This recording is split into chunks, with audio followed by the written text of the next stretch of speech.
The woolen blanket felt impossibly soft against Han Myong-gil's weathered skin as he pulled it up to his chin on his first night in American captivity, the thick fabric providing warmth and comfort he had almost forgotten could exist. Beneath his aching head rested something even more miraculous, an actual pillow, stuffed with real down and covered in clean cotton that smelled of soap and sunshine rather than the mud, sweat, and blood that had defined his existence for the past 18 months of brutal warfare.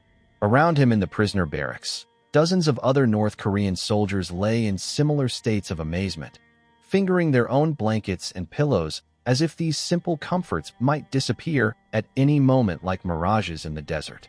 It was November 1950, just weeks after Han's capture near Seoul during the chaotic retreat following the UN counteroffensive. The early Korean winter was beginning to bite with its legendary ferocity, and Han had expected to spend the coming months shivering on bare floors with nothing but his torn uniform to ward off the mountain cold that could kill men as surely as any bullet. Instead, he found himself lying on a proper cot with bedding that seemed impossibly luxurious, not just adequate for survival, but actually designed for comfort, as if American military doctrine somehow included the radical notion that even enemy prisoners deserved to sleep well. Han had been a mountain guide before the war, leading hunting parties and traders through the treacherous passes of the Taebaek Mountains where his family had lived for generations in harmony with seasons that demanded constant preparation for survival. The blankets he had known were thin affairs woven from whatever fibers could be obtained locally, often more holes than fabric, always insufficient against the brutal Korean winter. A pillow had been an unimaginable luxury. Mountain people slept with their heads on bundled clothes or folded blankets, accepting discomfort as a natural part of existence that separated the strong from the weak.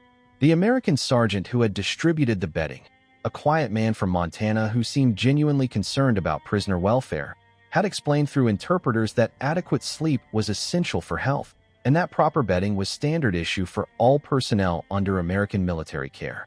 The casual manner in which this explanation was delivered, as if providing comfortable sleeping arrangements for enemy soldiers was the most natural thing in the world, challenged everything Han had been taught about American priorities and the brutal efficiency of capitalist military organization. This is the story of that blanket and that pillow and thousands like them. Simple items that would transform not just how these prisoners slept, but how they understood the relationship between power and compassion, between military strength and human dignity, between enemies and the possibility of unexpected kindness in the midst of humanity's darkest moments. The Korean War had erupted in June 1950 with both sides convinced that their enemies were inhuman monsters incapable of genuine compassion or concern for individual welfare. North Korean propaganda had portrayed Americans as ruthless imperialists who would work prisoners to death in conditions of deliberate cruelty, while American training had emphasized the fanatical nature of communist soldiers who supposedly cared nothing for human comfort or individual needs. For prisoners like Han, the discovery that American captors were not only providing adequate bedding, but actually ensuring prisoner comfort was profoundly disorienting. Han's capture during the retreat from Seoul had been terrifying because communist authorities had prepared him to expect torture, forced labor, and systematic brutality designed to extract intelligence and break prisoner morale. Instead, he found himself processed through an intake system that included medical examination, clean clothing, adequate food, and assignment to heated barracks equipped with individual cots, blankets, and pillows that represented comfort beyond anything most North Korean soldiers experienced during active military service. The blankets themselves were revelations of American industrial capability and organizational culture. Made from high-quality wool processed in American textile mills, woven to military specifications for durability and warmth, and manufactured in quantities sufficient to supply not just American forces, but also thousands of enemy prisoners. They represented productive capacity that seemed impossible to men from societies where textile production remained largely manual and localized. The pillows were even more remarkable, stuffed with genuine down feathers and covered in cotton fabric that had been cleaned, pressed, and maintained according to military standards that emphasized hygiene and comfort alongside basic functionality. Han had never slept with his head on anything so soft, so clean, or so obviously designed for human comfort rather than mere survival. The pillow seemed to embody American assumptions about human dignity that were completely foreign to his experience. Private Morrison, the Montana rancher who supervised bedding distribution in Han's barracks, approached his duties with matter-of-fact efficiency that suggested providing comfortable sleeping arrangements for enemy prisoners was routine rather than extraordinary humanitarian gesture. His explanations about the importance of adequate rest for prisoner health and morale revealed military doctrine that considered human welfare a practical necessity rather than sentimental luxury. The concept of institutionalized comfort was revolutionary for men raised in societies where hardship was viewed as character-building and luxury was seen as potentially corrupting influence that weakened revolutionary resolve. In North Korean military culture, soldiers were expected to endure discomfort as proof of ideological commitment, and providing excessive comfort to anyone, including friendly forces, was viewed with suspicion as potentially bourgeois deviation from proper socialist values. Han's first night with proper bedding was an emotional experience that reconnected him with childhood memories of warmth and security he had almost forgotten during years of military service and months of brutal combat. The simple act of pulling a soft blanket over his body and resting his head on a genuine pillow triggered psychological responses that went far beyond physical comfort. Feelings of safety, dignity, and human worth that he had been trained to suppress as dangerous individualistic tendencies. The social dynamics surrounding bedding distribution provided daily lessons in American attitudes toward individual dignity and human welfare. Guards didn't simply throw blankets at prisoners and walk away. They took time to ensure that each man received adequate bedding, helped elderly or injured prisoners arrange their sleeping areas, and regularly checked to make sure that everyone was staying warm and comfortable during cold nights. Sergeant Kim Tae-hun, a former political instructor who had been captured alongside Han, was initially suspicious of American generosity in providing such comfortable accommodations for enemy prisoners. This is psychological warfare designed to weaken our revolutionary spirit, he whispered during evening discussions in the barracks. They want to make us soft and dependent on capitalist luxuries, so we'll forget our duty to the people and become corrupted by bourgeois comfort that serves no productive purpose. But even Kim found his ideological resistance weakening as the blankets and pillows provided genuine relief from physical discomfort and enabled the kind of restorative sleep that was essential for maintaining mental and physical health during the stress of captivity. The immediate practical benefits of adequate bedding were too obvious and important to dismiss as mere capitalist manipulation, especially when American guards seemed to take genuine satisfaction in ensuring prisoner comfort. The quality and maintenance of prisoner bedding impressed men with experience in textile production and military logistics. The blankets were regularly collected for washing and returned clean and properly pressed, demonstrating systematic attention to hygiene and prisoner welfare that extended far beyond basic survival needs.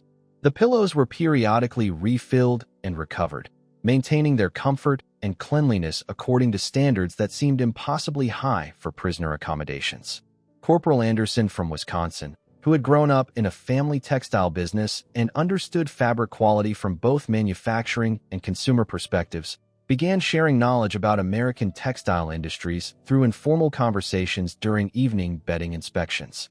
His descriptions of mechanized wool processing, industrial weaving operations, and mass production techniques painted pictures of productive capacity that seemed almost mythical to prisoners from societies where such items remained luxury goods available only to the highest political officials. The medical benefits of proper bedding became apparent during Korea's brutal winter months, when adequate sleep and body warmth were essential for preventing illness and maintaining the physical strength necessary to survive captivity. American medical personnel explained that comfortable sleeping arrangements were not luxury, but practical necessity for maintaining prisoner health and preventing the disease outbreaks that could devastate confined populations during extreme weather. Han began to understand that the blankets and pillows represented something profound about American approaches to human welfare and institutional organization. The same logistical systems that could provide comfortable bedding to thousands of enemy prisoners could also supply complex equipment, medical materials, and humanitarian aid to military forces and civilian populations anywhere in the world. The daily bedding service was a small demonstration of organizational culture and industrial capacity that had implications far beyond prisoner comfort. The contrast with North Korean approaches to military accommodation and prisoner welfare was painful for men who began to recognize how different their homeland's priorities had been. Han remembered nights during active combat when entire units had slept without adequate shelter, when soldiers shared thin blankets among multiple men, when officers received only marginally better accommodations than enlisted personnel, and when prisoner comfort was never considered a legitimate concern for military resources. As winter deepened in late 1950 and early 1951, the blankets and pillows became increasingly important for prisoners' survival and morale during the darkest and coldest months of captivity. The comfort provided by proper bedding wasn't just physical. It was psychological, offering daily evidence that their American captors viewed them as human beings deserving of basic dignity rather than as objects to be warehoused under minimal survival conditions.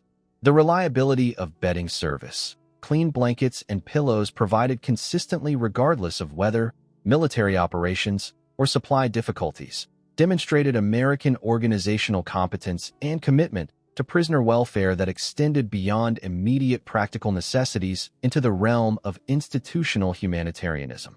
This consistency was itself a form of soft power that revealed systematic concern for human dignity.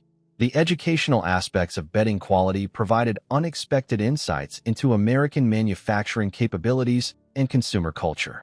Prisoners learned that similar blankets and pillows were standard issue for American military personnel, that civilian families throughout America slept with comparable comfort, and that textile industries produced such items in quantities sufficient to supply entire populations rather than just political elites. Private Cho Won-ho, a former weaver who had worked in North Korean textile cooperatives before military conscription, became fascinated by the construction and quality of American blankets and pillows.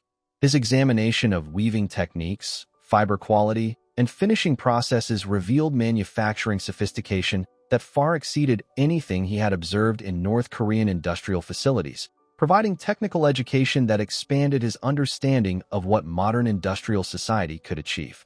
The cultural significance of comfortable bedding in American society gradually became apparent through conversations with guards who shared personal memories of childhood bedrooms, family traditions around bedtime comfort, and regional preferences for different types of blankets and pillows. These stories revealed a culture where physical comfort was considered a legitimate human need rather than dangerous indulgence that weakened character or distracted from serious political objectives. As spring arrived in 1951, the transition from winter to warmer weather demonstrated American systematic attention to prisoner comfort through all seasons. Heavier winter blankets were replaced with lighter summer bedding. Pillow covers were changed more frequently to maintain hygiene during hot weather, and sleeping arrangements were adjusted to ensure adequate ventilation while maintaining individual privacy and comfort. The industrial scale of American bedding production became even more impressive when prisoners learned that similar comfortable sleeping arrangements were being provided simultaneously to thousands of American military personnel throughout Korea, Japan, and other Pacific theater operations, as well as to prisoner populations in multiple detention facilities. The logistical coordination required to maintain such widespread bedding distribution demonstrated organizational capabilities that had applications far beyond military operations. Summer months brought different challenges for bedding management as American personnel worked to prevent overheating while maintaining adequate comfort for prisoners who were accustomed to sleeping arrangements that varied dramatically with seasonal conditions. The systematic approach to seasonal bedding adjustment revealed attention to prisoner welfare that considered long-term health and comfort rather than just immediate survival needs. The autumn of 1951 brought renewed appreciation for quality bedding as temperatures began dropping and prisoners faced their second winter in American custody with enhanced understanding of what they had been provided. Men who had initially taken blankets and pillows for granted now recognized them as evidence of systematic concern for human dignity that extended far beyond basic captivity requirements. As 1952 progressed and armistice negotiations began showing promise, many prisoners faced the prospect of repatriation with complex emotions about leaving behind sleeping accommodations that had become precious symbols of unexpected humanity in the midst of warfare. How could they explain to family members that enemy captors had provided them with better bedding than most North Korean civilians possessed? How could they readjust to sleeping arrangements that would seem impossibly primitive after experiencing American standards of comfort? The psychological impact of comfortable bedding extended beyond immediate physical benefits to influence prisoner attitudes toward their captors, their own government, and the nature of different social systems. Men who had been taught that capitalist societies were characterized by exploitation and indifference to human suffering found those beliefs challenged by daily evidence of systematic concern for prisoner comfort and dignity. Sergeant Lee Dong-soo, who had served as a political education instructor before his capture, found his worldview fundamentally altered by months of sleeping on comfortable bedding provided by enemies who were supposed to be heartless exploiters. If Americans can afford to give enemy prisoners better blankets and pillows than our own soldiers receive, he reflected during private conversations with trusted fellow prisoners, what does that say about the relative strength and priorities of our two systems? The final months of 1952 brought increased urgency to prisoner discussions about bedding and other aspects of American prisoner treatment as armistice negotiations suggested that repatriation might occur in the near future. Many prisoners began paying closer attention to construction details of their blankets and pillows, hoping to gain knowledge that might somehow be applicable to improving conditions in their homeland after the war. The winter of 1952 to 1953 provided opportunities for prisoners to fully appreciate the quality and consistency of American bedding service as they experienced their second year of comfortable sleeping arrangements under enemy care. The contrast with their memories of previous winters spent in inadequate shelter with insufficient protection against Korean cold was stark and emotionally powerful. Spring 1953 brought final phases of armistice negotiations and growing certainty that prisoner repatriation would occur in the near future. The prospect of leaving behind comfortable bedding that had become such an important part of daily routine created unexpected anxiety among prisoners who had grown accustomed to sleeping arrangements that seemed impossibly luxurious compared to what they remembered from their homeland. The final bedding issue before the armistice in July 1953 was emotionally charged as prisoners understood they were receiving their last clean blankets and pillows from American supply systems that had provided consistent comfort throughout their captivity. Many prisoners took special care to appreciate the softness of their blankets and the comfort of their pillows, understanding that such amenities might never be available to them again. Private Morrison, the Montana rancher who had supervised bedding distribution throughout Han's captivity, made special efforts during final weeks to ensure that all prisoners received the best possible blankets and pillows available, taking personal satisfaction in providing comfort for men who would soon be returning to uncertain circumstances in their devastated homeland. The repatriation process that began in August 1953 included final demonstrations of American organizational efficiency and humanitarian concern as prisoners were provided with new blankets for their journey home, gifts that represented lasting symbols of unexpected kindness received during captivity. Many prisoners carefully packed these farewell blankets as treasured possessions that would remind them of American generosity for years to come. Han Myong-gil stood at the rail of a repatriation ship in September 1953, holding a folded American military blanket that Private Morrison had given him as a parting gift.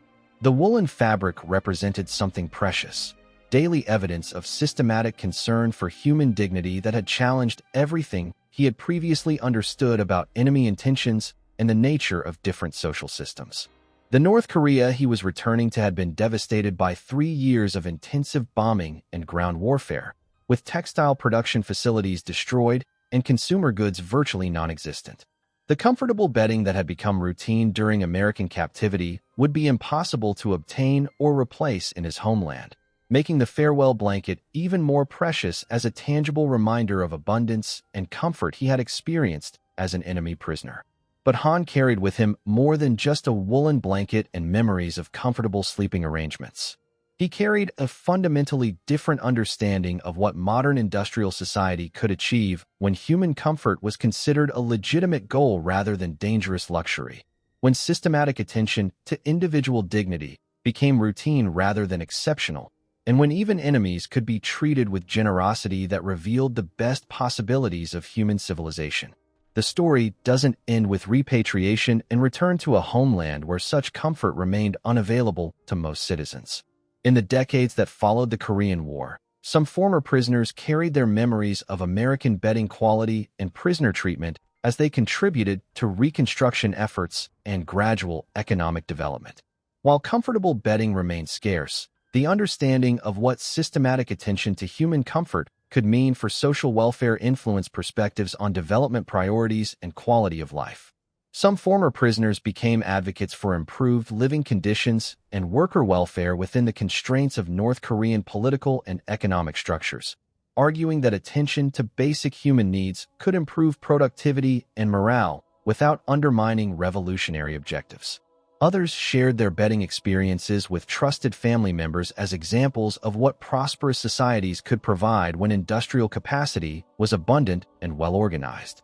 The American personnel who had provided comfortable bedding to North Korean prisoners returned to civilian life with enhanced appreciation for the routine comfort and quality consumer goods they had always taken for granted, along with deeper understanding of how such amenities appeared to people from societies where basic comfort remained unavailable to most citizens.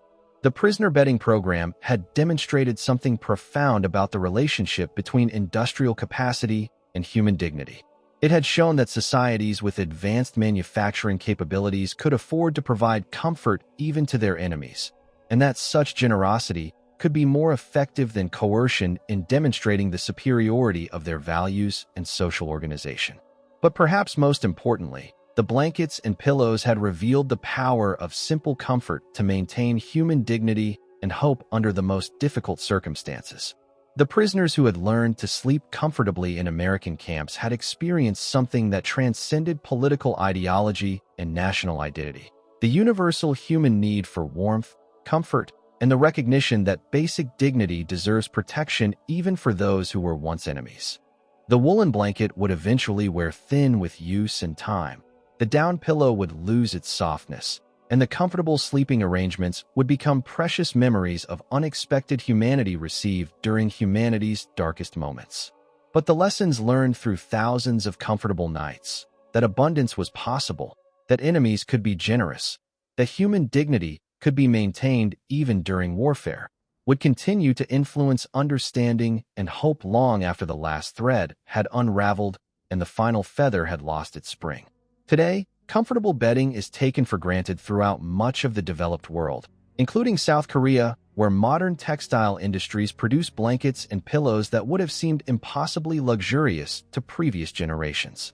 The North Korean prisoners who first encountered quality American bedding in 1950s prison camps witnessed an early example of how industrial capacity and systematic attention to human welfare could create new possibilities for dignity and comfort even under the most challenging circumstances. The blanket had been folded and stored away. The pillow had been pressed and recovered, and the prisoners had returned to a homeland where such comfort remained largely unavailable. But the memory of soft wool against skin, the understanding of what systematic care could provide, and the recognition that even bitter enemies could demonstrate unexpected kindness would prove more lasting than any political system and more powerful than any ideology seeking to deny the fundamental human need for comfort, dignity, and hope. That perhaps is the ultimate lesson of the Korean War prisoner bedding program: that sometimes the most profound expressions of human civilization come not through grand political gestures or military victories, but through simple acts of providing comfort that recognize and honor our common need for warmth, rest, and dignity. The blankets and pillows had served their purpose and been packed away, but their message would endure: that advanced societies can choose to provide comfort as well as bare survival, that enemies can become objects of care rather than subjects for punishment, and that a soft blanket and clean pillow offered with genuine concern can become symbols of everything that makes human life worth preserving and human dignity worth defending.